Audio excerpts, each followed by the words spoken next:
Hi, I'm Coach Corey Wayne, and this is my video coaching newsletter. And the topic of this newsletter is going to be, She Isn't Good For Me. We've got an email here from a viewer, obviously. Before we get into it, I got a quote that I'd like to share, and this is from Sparky Anderson. I think it's a great quote. It says, "Success isn't something that just happens. Success is learned. Success is practiced, and then it is shared." So I say all the time, if you apply the things that I teach, you will see that it works for you. Repetition is the mother of skill, and just like Aristotle said, you are what you do repeatedly. So let's jump right into his email, and he says, "Dear Coach Wayne, I started dating this girl my sophomore year in college, and she was a freshman. We had a very passionate 2-year relationship with many wonderful memories. I was also her first real boyfriend. However, my girlfriend was very emotional and easily influenced by her friends, especially her twin sister." Well, that's helpful. "She broke up with me approximately 5 times during those 2 years, but the breakups would only last 1 to 2 weeks max. I did everything wrong at the time. I begged for her back, and I accepted her back when she couldn't deal with being alone. We would jump right back into the relationship instead of taking things more slowly. Our relationship did improve after every breakup. Things would be going well for a while, but then we would have an argument and our friends would jump in and convince her to break up with me." Sounds like a lot of fun. It's pretty hard to have a good relationship with somebody when you got her friends and family don't like you or whatever it happens to be, or they see that things aren't going really easily between the two of you. It's not effortless. Obviously, in your case, you're fighting a lot, you're making up, you're breaking up. In some cases, you're chasing after. In other cases, you've walked away, and it causes her to want you back when she doesn't want to be alone.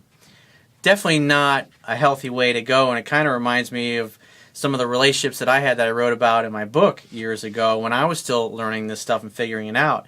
And the interesting thing that he points out is like every time they broke up and they got back together, things would be better. It's because you learn. You start to realize what causes the breakup after you do it enough times. It's like after you fuck up enough, it's one of the reasons why I'm so good at what I do and I'm able to teach is because I've pretty much made every fucking epic blunder that you can make in dating, picking up women, having sex, hooking up, marriage. I mean, the whole fucking 9 yards. I've pretty much made every mistake you can think of. So that's why, when I talk to people, it's easy for me to relate to what they're going through because I've been there, I've done that, got the t-shirt multiple fucking times, might I add. So he says, anyways, whenever we would break up, she would start talking to this guy in one of her classes. They started out as just friends. How always starts out there, he's just a friend now. And then the guy expressed more interest in her. She thought he was nice, a genuine guy, and flirted with the idea of getting to know him more, but never did. She always came back to me. While we were dating, he would just wait around for her and not date anyone else. I had one of the girls that I wrote about in my book was like, she had like 3 or 4 of these guys, and they'd go out with other women, might even have a girlfriend or whatever. But it's like if she was ever single, and was in a relationship, because I also stayed friends with this girl many years after we had split up, and she, I always just give her a lot of advice about her relationships But she always had 3 or 4 dudes that would just like wait around. And even if they had girlfriends, they'd fucking ditch the girl, break up the girlfriend just to have a chance to be with her because she was fucking beautiful. Oh man, what a fucking fine woman she was. And it's just, the thing is when we were dating, like if things weren't going well, it's like she always would, if she thought the future was in doubt or that things may not work out, she'd get on the phone, start hanging out with these guys, going to drinks, just talking about us, of course, getting advice. And my response was, well, if you had a problem or there was something you wanted to talk about, you should be talking to me, your boyfriend, and not some dude who's the needy, nice guy friend that's always been trying to get in your pants for the past 4 or 5 years that you've known him. And it's like after a while, what I realized is just insecurity. In other words, she didn't want to risk being single, and so she would line somebody up. And so if things didn't look like they were going to work out, she would start progressing things with other guys just because she was fearful.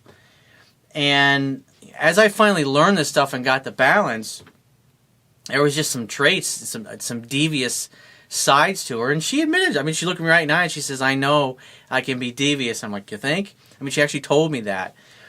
And so it's like she knew it, and this particular girl was passive aggressive, and passive aggressive women will fuck things up just like this particular girl is doing, and then realize they made a mistake. Or like in your girl's case, it sounds like she would come back and fix things. With this girl that I dated, it's like she would fuck shit up and just let it lie. She wouldn't do anything about it.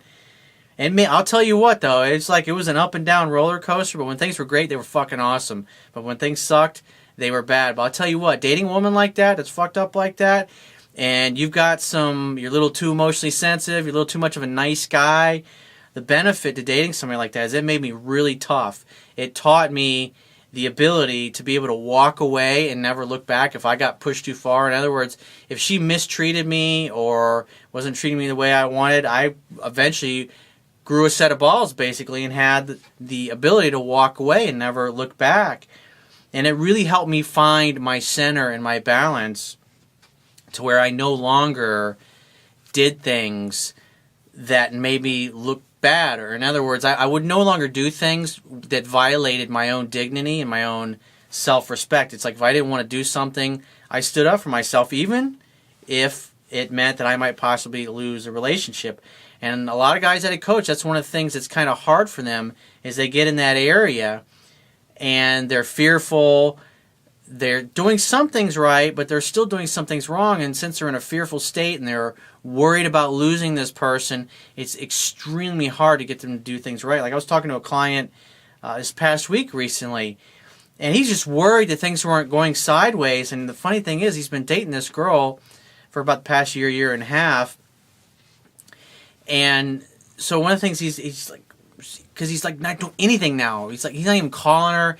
And so like 3 or 4 days had gone by, and he's starting to bite his nails, thinking, "Oh my God!" And so I had a phone session with him, and I talked to him like, "Dude, you need to relax. You're doing everything fucking textbook."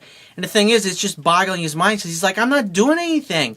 He's like, "Shouldn't I try to chase her more, or call her more, or tell her I'd love her more, or send love letters?" I was like, "Is she calling you?" "Yeah." And she says she's falling deeper and deeper in love with you than she ever has because of the way you're showing up, and you're pretty much doing less than you ever has. "Yeah." It's like, so why would you want to fuck that up? Why would you want to do more? It's like counterintuitive. And so he's wrestling with the old him, the needy, insecure him, and the new him, which is you really don't have to do a whole hell of a lot. Hang out, have fun, and hook up. And that's what he's doing. And now she wants to spend a couple of months with him because they live in different countries. And so they have to meet up.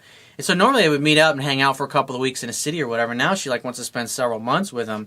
I'm like, dude, it's like you're doing everything right. It's like if her interest was not going in the right direction, she wouldn't be asking you and demanding that you spend several months with her. And like, so that's the thing. We psych ourselves out, and it's just fear is a powerful thing, and you got to learn to use fear as a tool to motivate you to do the right things by thinking about, what if I don't do the right thing? How is this going to affect my relationship in a negative way? He says, she broke up with me again recently, and we both have been stressed with school, and our schedules weren't compatible at all. And I made a good effort to show her love and appreciation, but she wasn't understanding of my schedule and didn't show any appreciation back. We had an argument one night, but we talked about it, and I told her we were going to have a wonderful Valentine's Day together. She spent the next 2 nights with me, but then told her twin sister about our argument, and then her sister convinced her to break up with me. Men who understand women don't argue with them, and you don't understand how to communicate with your girl. You don't know when to just keep your mouth shut and listen, and you don't know when to solve her problem. And I encourage you to download my book. On my website on the right-hand side, there's a link that'll take you right to Amazon Kindle, where you can download the Kindle version of my book. And if you don't have a Kindle device, just download one of their free e-reader apps. So he says, my ex then starts seeing the guy that she always sees. I made sure to have very limited contact with her, and we live on the same street. And my ex and this guy never really did anything in the past, but now this guy is spending the night, every night, and hanging out with her 24/7. They're probably fucking now. He says, my ex has started doing things she never does. She's been partying with her so-called friends more often and posting pictures on Facebook when she's really insecure about how she looks. I never kept my ex from hanging out with her friends, and I actually encouraged her to do so. My ex and I did end up talking for 2 hours a month after the breakup. She expressed to me that she still had feelings for me, but she couldn't deal with her friends not accepting me. She told me she liked my goofiness and that she enjoyed some of the back and forth discussions we had when we disagreed on things. The only good thing that she had to say about her new guy was that he treats her really nice. My ex hinted that they would be dating soon. To wrap up, my ex is still seeing this guy, and it's obvious that they are hanging out all the time, but she won't make an official relationship on Facebook. Dude, stop stalking her Facebook. Get on with your life and start dating some other women. You're hanging around and hovering all over this girl, and she knows that she can have you whenever the fuck she wants. Best thing you can do is go out and start spending time with girls that are 100 times hotter than she is by applying the things that I teach. He says, we've officially been separated for 3 months, and I've had different lengths of no contact period, and I'm currently on 3 weeks of complete no contact. So that tells me that you hold out for a little while, then you go back. That's the problem. That's why she knows she can have you, and 2 years you've been in her life, so she knows you're gonna probably sit on the side waiting for her, and so she can explore what's going to go on with this other dude. And so when you keep reaching out to her every couple of weeks when you can't hold out, that's why she keeps going back. But anyways, this girl's just way too much fucking drama, man. I've been in a relationship like this. I know what it feels like, and it ain't fun. He says, I know for a fact she's asked mutual friends about me at times and has wanted to contact me, but her friends won't let her. If she really wanted to contact you, dude, she would. Look at her actions. Stop rationalizing. He says, it's summer now. We still live in the same street, but the other guy still lives in the area. Do you think this is a rebound? Doesn't fucking matter. And bottom line is, when you argue with a girl, you're just going to continue to drive away. So in the meantime, you need to learn how to communicate by reading my book, and you need to start practicing the stuff I teach with some other women so you can grow your skills, so you can grow your confidence. So if she does get back in touch with you in the future, you can hang out, have fun, and hook up. No strings attached. But this isn't the kind of girl you want to have a girlfriend with, because you're always going to be sleeping with one eye open. And that's what I eventually realized with the girl that I was talking about that wrote about my book. I was deep down, never going to be able to trust her. And I had a problem with that. And when I looked at her family and her parents, they were always keeping things from each other, being devious. Her father had an affair on her mother. And, it was in the family. It was acceptable. That's what she learned. She can't help herself. And if you date somebody you date this girl for a couple of years, this is the way she's going to be, dude. It ain't going to change. He says, how long do rebound relationships last? Doesn't matter. They're all different. He says, any advice on how to get her back? Do nothing. Walk away and never look back. If she calls you, hey, baby, how are you? We should get together. When are you free? I want to see you. Hang out, have fun, hook up. Make a definite date, then get the fuck off the phone. And stop talking about relationships and getting back together and all that nonsense. Just say, date whoever you want. Have a good time. I'm dating other people. And let's just have fun. Let's not complicate things. Say shit like that. It'll work like a charm. Trust me. He says, I know I need to continue no contact until she contacts me. And in the meantime, I'm focused on other priorities such as working out, hanging with my friends and family, and bettering myself. That's exactly what you should be doing.